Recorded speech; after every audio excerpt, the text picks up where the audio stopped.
जो संगीत के टीचर हैं वो तो अपने क्लास नहीं, पूरी स्कूल के बच्चों का तनाव खत्म कर सकते हैं। अगर टीचर और स्टूडेंट का नाता परीक्षा के कालखंड का है तो सबसे पहले वो नाता करेक्ट करना चाहिए। जिस दिन आप सिलेबस से आगे निकल करके उससे नाता जोड़ोगे तो वो अपनी छोटी मोटी दिक्कतों के समय भी जरूर आपसे अपने मन की बात करेगा।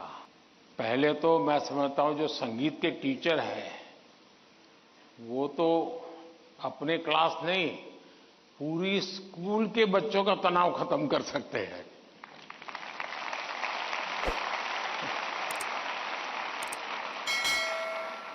संगीत में वो सामर्थ्य है। हाँ, अगर हम कान बंद कर करके संगीत में बैठे हैं, कभी कभी ऐसा होता है कि हम होते हैं, संगीत बज तो रहा है लेकिन हम कहीं और होते हैं और इसलिए हम उसका आनंद अनुभव नहीं कर पाते हैं। मैं समझता हूं कि किसी भी टीचर के मन में जब ये विचार आता है कि मैं स्टूडेंट के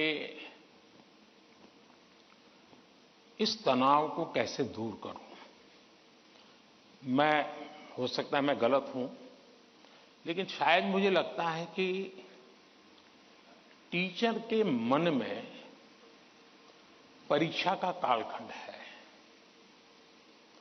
अगर टीचर और स्टूडेंट का नाता परीक्षा के कालखंड का है तो सबसे पहले वो नाता करेक्ट करना चाहिए। आपका स्टूडेंट्स के साथ नाता जैसे ही आप पहले दिन, वर्ष के प्रारंभ में पहले ही दिन क्लासरूम में एंटर करते हैं, उसी दिन से एग्जाम आने तक आपका नाता निरंतर बढ़ते रहना चाहिए। तो शायद परीक्षा के दिनों में तनाव की नौबत ही नहीं आएगी।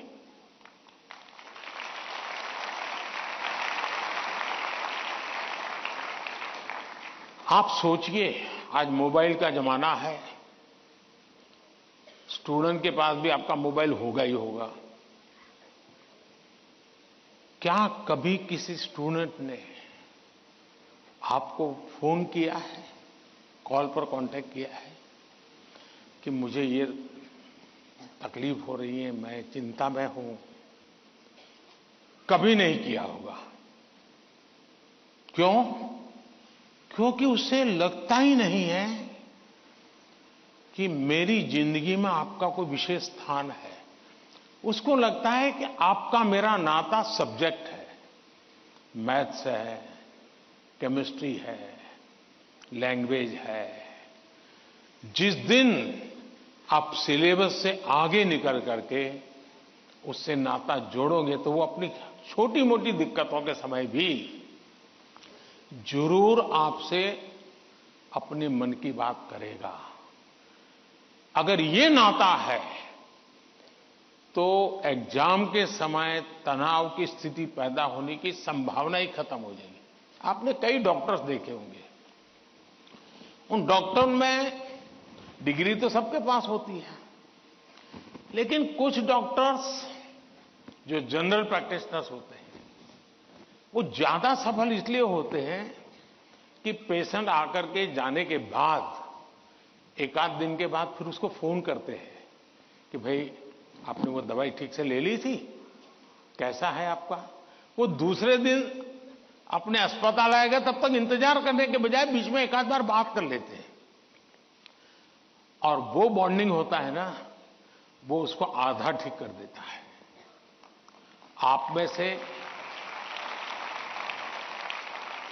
कोई टीचर ऐसे हैं, मान लीजिए किसी बच्चे ने बहुत अच्छा किया और जाकर के उसे परिवार में बैठ करके कहा, भाई आज तो मैं मिठाई खाने आया हूं, आपके बच्चे ने इतना शानदार कर दिया, आज आपसे मिठाई खाऊंगा।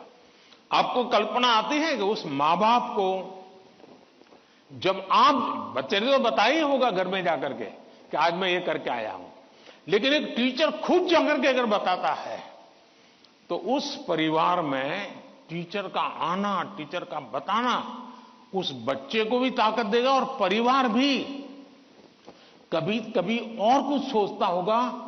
जब टीचर ने आके कहा तो परिवार भी सोचा है, यार मेरे बच्चे में ये तो शक्ति हमें मालूम नहीं थी, लेकिन टीचर ने जो वर्णन किया वाकई हमें थोड़ा ध्यान देने की जरूरत है। तो आप देखेंगे कि एकदम से माहौल बदल जाएगा। और इसलिए पहली बात यह है, परीक्षा के समय तनाव दूर करने के लिए क्या करना, उसके लिए तो मैंने बहुत कुछ कह चुका हूं, मैं उसको रिपीट नहीं करता हूं।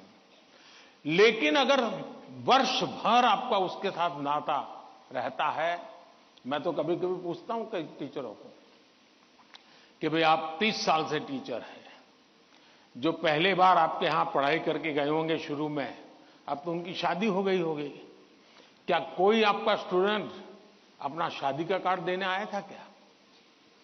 99% टीचर मुझे कहते हैं कि नहीं, कोई स्टूडेंट नहीं आया। मतलब हम जॉब करते थे, हम जिंदगी नहीं बदलते थे।